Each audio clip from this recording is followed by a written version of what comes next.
inching closer to Election Day, the Trump and the Biden campaigns are delving deep into Colombia's issues as they vie for the Colombian American vote in the largest battleground state of Florida. Colombian Americans number over 1 million nationally, according to Pew Research, and about 400,000 live in Florida.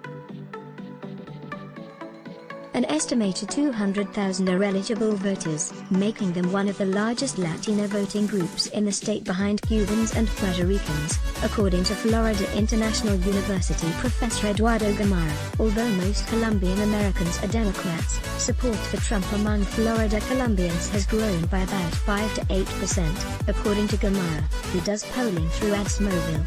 This is an election determined by margins, said Gamarra about the Florida vote.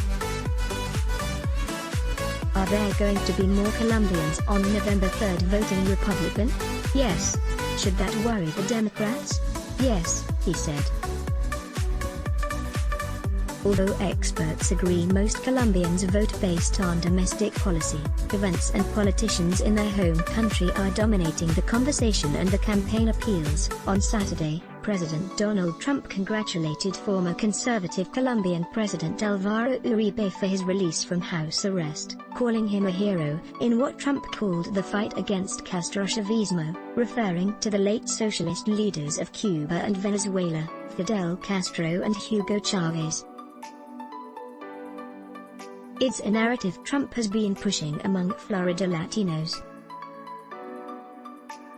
Uribe was under house arrest since August for possible witness tampering linked to accusations he had ties to right-wing paramilitaries. Uribe, a divisive figure among Colombians, has ardent support among some voters in Florida.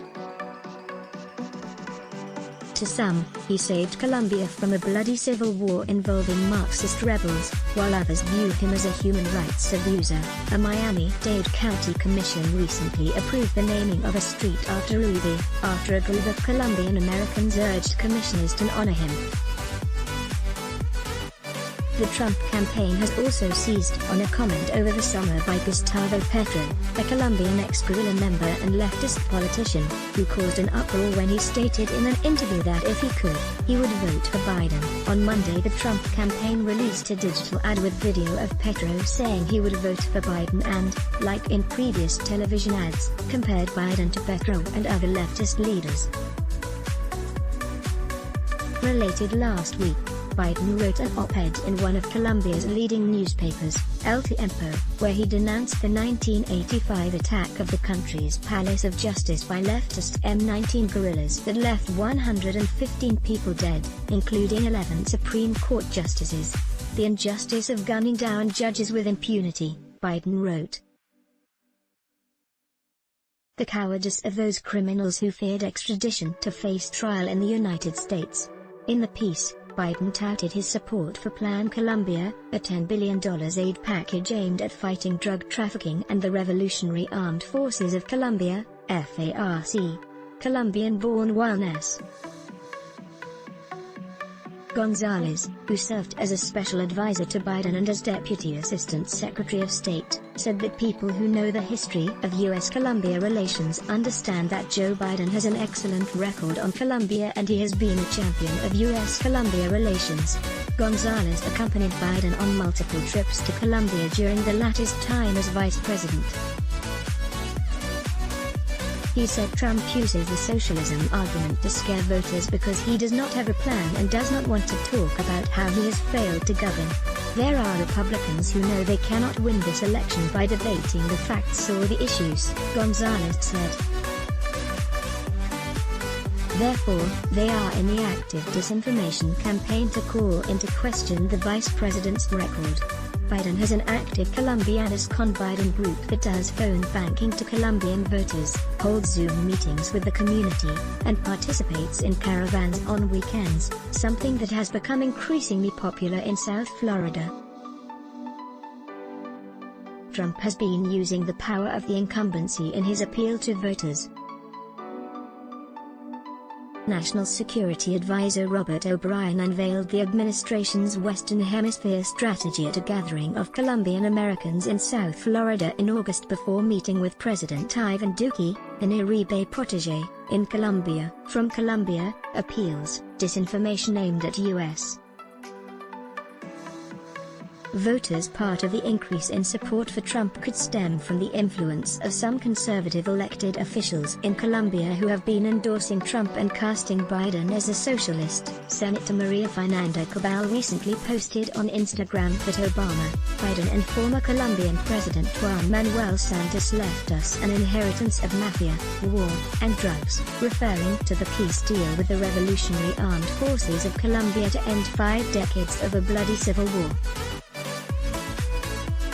Obama Secretary of State John Kerry met with the FARC and Colombian officials in Cuba, where the negotiations were taking place, and urged them to sign the peace accord, though the Obama administration kept the FARC in the U.S. list of terrorists. The peace accord is a thorny issue on which Colombians remain divided. Uribe, whose father was killed by rebels, and other conservative politicians remain opposed to the peace accord. U.S. Representative Ruben Gallego, Democrat Arizona, who is of Colombian descent, recently called out on Twitter a legislator in Colombia, Juan David Velez, for endorsing in a 2018 video a number of Republican candidates who are running for office in Florida and encouraging U.S. Colombians to vote for them. Colombian American Democratic strategist Evelyn Perez Vadilla said they are destroying the bipartisanship that exists between Colombia and the United States for extreme right interests between countries. Related, there is also a campaign of disinformation that favors Trump and casts Democrats as socialists, at times originating in Colombia and making its way to Florida, where it's widely disseminated on social media and WhatsApp groups popular among Colombians in Florida. Perez Vadilla worries support for Trump could grow because of the disinformation in Spanish, a topic she follows closely. But Rep. Gallego and the media calling it out has made Colombians suspicious. Aside from support for Uribe, some Colombians cited other issues to tout their support for Trump. Republican entrepreneur and former mayoral candidate Alfred Santamaria spoke of his opposition to abortion and what he called the riots and the looting of the Black Lives Matter movement. Gamara, the Florida International University professor, said parallel events began taking place 2 or 3 months ago and are having an effect on Colombian voters. Conservative groups in the Colombian diaspora began to make some noise and get noticed by the Trump administration. The jailing of Uribe gave strength to a conspiracy theory that Marxists in Colombia are trying to keep Uribe in jail. Petro's comments about voting for Biden made the conspiracy theory international in scope. That fell very neatly into the narrative that links Biden to an international communist conspiracy, Gamara said. It didn't have the added benefit of being true, but it mobilized people here. Follow NBC Latino on Facebook, Twitter, and Instagram. Let's block ads. Why? Show your love for him. Click the link in description. Thanks for watching.